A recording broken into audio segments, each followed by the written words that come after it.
Hello people, eu sou a Maria Valéria do canal Na Literatura Selvagem. E eu sou Miguel Felipe, o meu sobrinho de 7 anos. Se você está chegando aqui agora, aproveita para se inscrever no canal, ativa o sininho de notificações para não perder o conteúdo daqui para frente. Deixa o teu like assim que assistir esse vídeo, compartilha com os teus amigos, com os teus inimigos também. Então, sem mais delongas, vamos ao que interessa aqui no vídeo. Hoje eu vou trazer para vocês alguns títulos que eu separei do meu acervo que eu li quando ainda era uma criança. Isso lá no começo dos anos 90, que eu era uma criança que já lia, né? Ou que estava ali dando os primeiros passos. Tem um outro vídeo aqui no canal que fala um pouco a respeito de literatura infantil. Eu vou deixar o link aqui na descrição desse vídeo. E assim, eu acho que para um período de quarentena que a gente está passando, hoje é o 6º dia de quarentena que eu estou gravando esse vídeo, seria interessante para os papais e mamães e tias, titios que estão sem muitas ideias ou estão buscando algum tipo de livro para ler com seus kids, com as suas crianças. Vai que algum desses livros aqui, sei lá, inspirem vocês, né? Então vamos lá. O primeiro deles é o Fada Cisco Quase Nada, que é um livro da coleção Lagarta Pintada, é da Silvia Ortoff, tá? E é ilustrado por Eva Furnari. Esse livro aqui, ele conta a história de uma fadinha, que é a Fada Cisco Quase Nada. Aqui vocês estão vendo, tem vários títulos dessa coleção, da editora Ática. E conta a história de uma fadinha, mostrando a casa dela, que é um pouquinho bagunçada, mas que de vez em quando essa fadinha sai da casinha dela e vai fazer companhia para a criança para a qual está sendo contada a história da fadinha, né? É um livrinho bem simples de ler. Eu poderia folhear todo para vocês, mas para quem tem rinite vai começar a espirrar depois dessa parte aqui do vídeo. Mas assim, ele tá bem detonado, porque eu consegui esse livro, acho que em 2011, se não me falha a memória, numa banquinha de sebo lá em Recife. Me custou apenas 50 centavos e eu trouxe pela nostalgia, porque foi realmente um dos primeiros livros que eu li, acho que em 92, 93, quando eu ainda estava juntando ali as letrinhas, né? Segura aqui, meu assessor. Outro livro que eu fiquei muito surpresa quando eu vi em outro sebo em Recife e trouxe para casa por apenas 4 ou 5 reais. É uma versão adaptada de Os Seis Criados do Príncipe, que é um conto dos contos de Grimm, né, que faz parte da obra dos irmãos Grimm. Claro que além desse, existem mais 11. Se não tiver algum barulho externo, não é vídeo de Maria Valéria, vocês já sabem disso, né? Além desse, né, Os Seis Criados do Príncipe, a gente ainda tem mais 11 títulos dessa coleção, entre eles A Guardadora de Gansos, João Felizardo, Chapeuzinho Vermelho, A Bela Adormecida e Mãe Nevada, O Gato de Botas é um dos meus preferidos, Branca de Neve, Cinderela, né, Os Músicos de Bremen. Então, assim, eles geralmente são escritos, né, são adaptados, não são os contos originais, mas eu acredito que seja uma porta de entrada para quem queira conhecer a obra dos irmãos Grimm, né? Se você não tem acesso aos originais, mas aí você está conhecendo a história através de uma adaptação. Algumas pessoas divergem com relação a isso, acreditam que você deve ir realmente na obra original, mas eu não vejo muito problema, desde que você busque posteriormente a obra original e não fique só nas adaptações, né? Esse aqui, ele é ilustrado por Anastasia Archipova. Eu acho que é assim que pronuncia, porque eu não sei russo ainda, né? Vai que um dia eu consiga aprender aquilo ali. E esse aqui é de Maria Heloísa Penteado. Segura aqui, Miguel. O terceiro título é A Gotinha Plim Plim, que é de Jerusa Rodrigues Pinto e ilustrado por Hugo Matos da Silva, da editora FAP Limitada. Esse livro, curiosamente, não foi lido no período em que eu era criança, eu já li durante a adolescência e pude reler quando eu achei num sebo um dia desses, faz uns anos. Mas enfim, eu acabei trazendo para casa, acho que ele foi 2, 3 reais.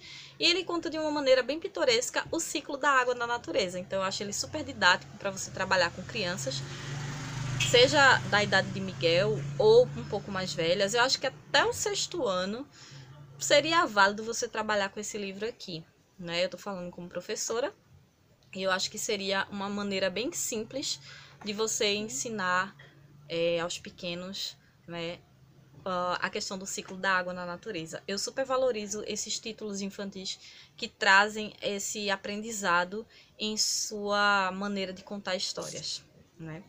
Eu falei sobre esse livro lá no blog, eu vou deixar aqui no link, na descrição do vídeo, o link para o blog para você conhecer um pouquinho mais a respeito desse livrinho aqui. Segura, Miguel. Outro livro que eu sempre que posso leio e eu acho fantástico, que é da coleção Salve-se Quem Puder, da Karen Dowby, O Fantasma do Espelho.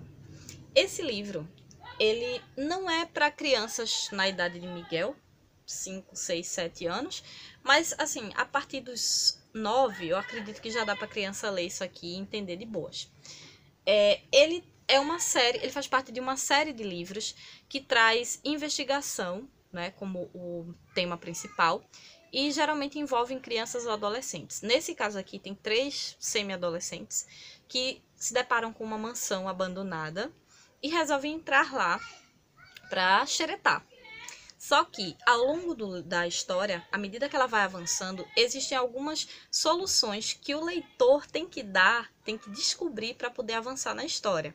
Claro que as respostas estão no final, tipo o livrinho de quebra-cabeça de caça-palavra. Quebra-cabeça não, caça-palavra. Mas o mais divertido é você tentar quebrar mesmo a sua cabeça para descobrir sem ter que estar acessando o menu lá atrás. Então, assim, se vocês estiverem escutando esses barulhos externos, é a louca da vizinha que não tem o que fazer e fica gritando o dia inteiro. A minha vida é essa. Resumo da ópera. Voltando para o Fantasma do Espelho. Então, esse livro aqui, ele vai fazer com que você leia e avance à medida que vai descobrindo esses enigmas que a autora vai colocando. Eu não li, infelizmente, eu nunca tive contato com nenhum outro livro dessa série. Gostaria muito. Tem outros títulos publicados e todos eles nessa vibe de suspense, de um terror de leve ali. E eu acho bem interessante para trabalhar com crianças, para instigar mesmo aquele pensamento, o raciocínio e saber como é que você resolve pequenos problemas, né? Então a história é bem ilustrada, né? Ela tem algumas dicas também que você pode, se está muito complicado de descobrir a resposta e avançar na história, você pode dar uma colinha ali, ter uma dica, né? Nada como pedir ajuda aos universitários. E aí você tenta prosseguir dessa forma depois que descobre com dica ou sem dica. Esse aqui eu li quando era criança mesmo e eu, na época, acho que eu tinha uns 12 anos. E eu adorava, eu li e reli isso aqui sem parar, vocês não têm noção. Outro livro que me é muito especial, que é do Pimentel Pinto. Eu não sei o primeiro nome do autor. E é da editora do Brasil S.A. E lá vem mais moto para atrapalhar. Dona Baratinha da Silva Só. Vocês estão vendo que a lombada dele tá bem detonada. E eu confesso que eu sou um pouco desleixada. Parece que não, mas sou. Com relação a livros nesse estado. Eu ainda preciso pegar uns tutoriais na internet para saber como é que eu ajeito isso aqui. Mas esse livro tá comigo desde que eu me entendo por gente. E olha que faz muito tempo isso. E, sei lá, tem uns quase 20 anos, não sei. Esse livro conta a história de uma baratinha que um belo dia ela resolve se casar. Mas para casar ela precisa arrumar um marido. Só que antes dela arrumar um marido, ela descobre que vai ter um monte de burocracias a cumprir até descobrir alguém que esteja disposto a casar com ela. Ela é uma baratinha costureira e ela vai ver as suas economias indo pelo ralo, né, à medida que ela vai ter que pagar isso para um, pagar isso para outro, para poder conseguir ter um nome num papel, numa certidão de nascimento. Então a gente acompanha a trajetória de Dona Baratinha tentando arrumar um nome para só depois desse papel ela poder casar. Esse livro ele também é bem ilustrado e tá bem sujo, bem detonado no sentido de riscado, rasurado. As folhas quase despencando aqui. Tem até... Minha irmã fez um monte... Minha irmã riscou um monte de coisa aqui, a mãe desse bonito aqui. E aí tem o nome dela, tem o meu. Crianças, não façam isso com os livros dos pais, dos adultos de vocês. Né, Miguel? Uhum. Mas o irmão dele vive riscando os livrinhos deles. Uhum. Então, assim, é um livrinho muito fofo. Eu adorava. Passava, sabe, meu tempo lendo e era fantástico. Segura aqui, assistente. Esse é o melhor assistente, tá? Aí a gente vem para mais um livrinho, que é de Ruth Rocha, dessa vez, Como Se Fosse Dinheiro, e traz ilustrações do Ivan Zig. Esse livro é da FTD, e aí é uma criança que vai para um refeitório na escola, e ela quer pagar pelo lanche com uma galinha viva, ao invés de pagar com dinheiro. Só que aí o vendedor fica assustado e de repente outras crianças resolvem ter a mesma ideia. Isso pelo fato de que o vendedor gosta de dar troco em bala ao invés de ser em dinheiro. Então a criança vai dizer assim: se você pode me dar troco em bala, eu posso pagar você com outra coisa que não seja dinheiro. Imaginem a confusão para esse dono de cantina, né? É uma história bem divertida. Eu me deparei recentemente com esse livro no sebo e resolvi ficar com ele para mim. Foi apenas R$3. E assim, pela nostalgia, ele merecia vir para o meu acervo. Tá quase acabando. Tem alguns títulos, esses são vários, que fazem parte de uma coleção chamada Paraíso da Criança. Esses livrinhos, eles também são adaptações de histórias de contos de fadas, como João e o Pé de Feijão, como vocês estão vendo aqui. Eles trazem ilustrações feitas com bonequinhos costurados. Quando eu era criança, eu achava que era massa de modelar.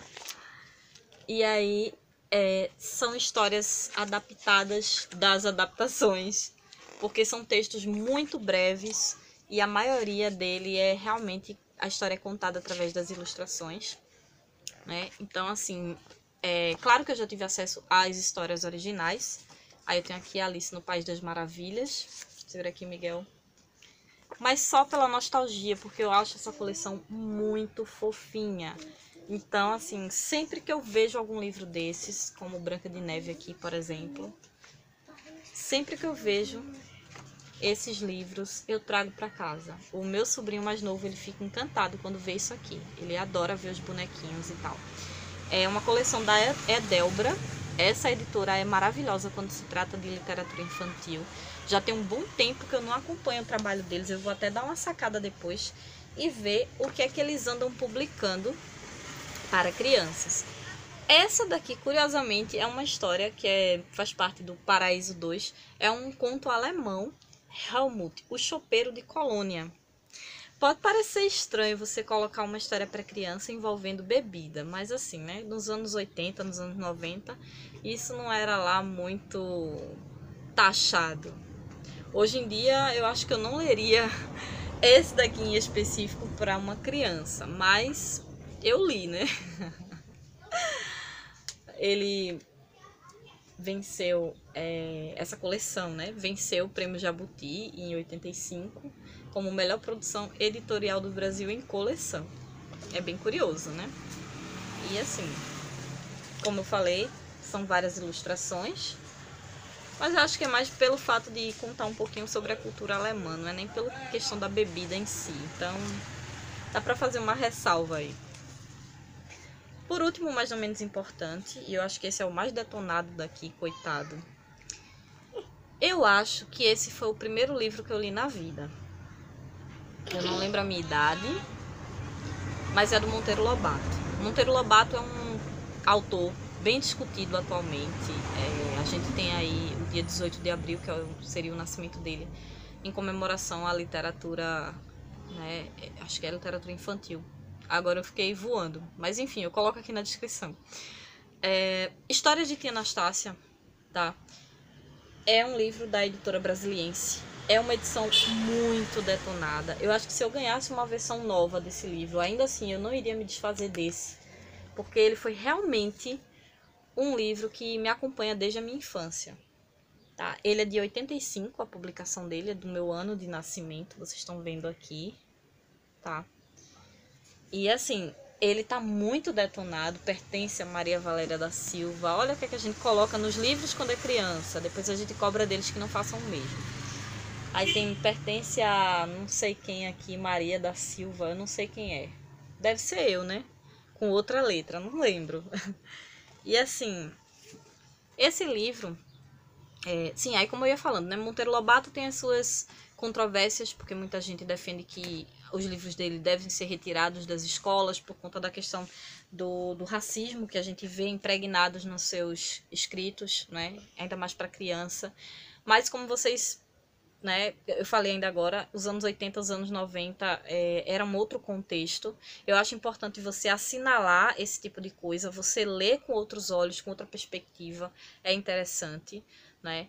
E Histórias de Tia Anastácia foi realmente, se eu não falha assim a memória, foi realmente a primeira leitura que eu fiz, né? Vários outros se seguiram depois desse. Eu li O Labirinto do Minotauro, eu li Reinações de Narizinho e vários outros, né? A Chave do Tamanho, eu acho que é esse o nome, né? O Visconde, tinha alguma coisa com Visconde também, de Sabugosa.